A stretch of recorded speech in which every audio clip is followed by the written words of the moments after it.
The big four are 4 simple exercises that focus on the core. They're an effective way of protecting the trunk and pelvis. If you strengthen these muscles, you're less likely to experience low back pain.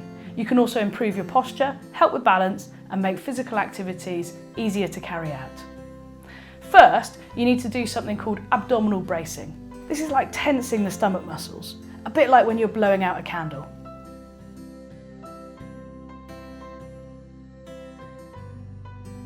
The curl up is a safer alternative to a full sit-up or a crunch.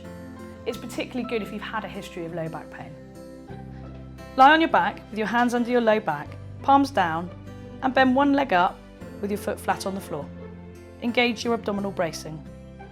Then move your torso, shoulders, head and neck as one solid unit, ensuring your head is in line with your torso at all times. Watch that you don't tuck your chin in or jut it out. You only need to raise the shoulders off the ground a few centimetres for this to be effective. Hold the position for 8 to 10 seconds and repeat up to 5 times, resting in between.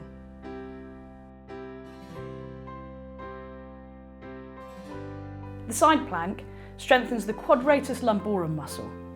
This is an area that's often found to be weak in patients with a history of low back or pelvic pain.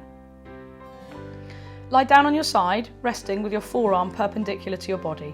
Your elbow should be under your shoulder with the opposite hand resting on your hip. Engage your core using your abdominal bracing. Drop your top foot slightly in front of your bottom foot. Now lift your hips off the ground until your body forms a straight line from head to toe. Hold the position for 12 seconds, rest and repeat for 10 seconds. Rest again and repeat for 8 seconds. Then switch sides.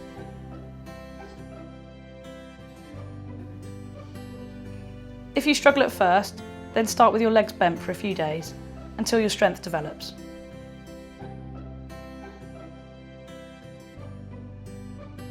This exercise is great for strengthening your whole core and targets the back extensors. Begin on the ground on your hands and knees. Now, engage your core. That's the abdominal bracing we mentioned. Keep your back flat. Now slowly raise one arm so it's parallel with the floor. Now do the same thing with the opposite leg, keeping your core engaged the entire time. Once you're confident with this move and your pelvis doesn't rock from side to side, you can do the move simultaneously. Repeat until you start to feel tired or fatigued.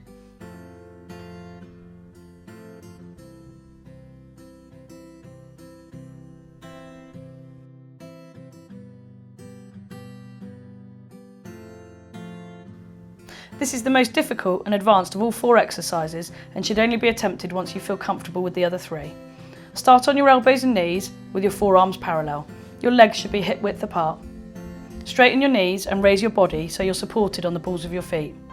Keep the body in line, being careful not to arch your back or stick your bottom in the air, and face the floor to keep your neck in line. Hold this position for 10 seconds, rest and repeat for 8 seconds, then rest again and repeat for another 5 seconds.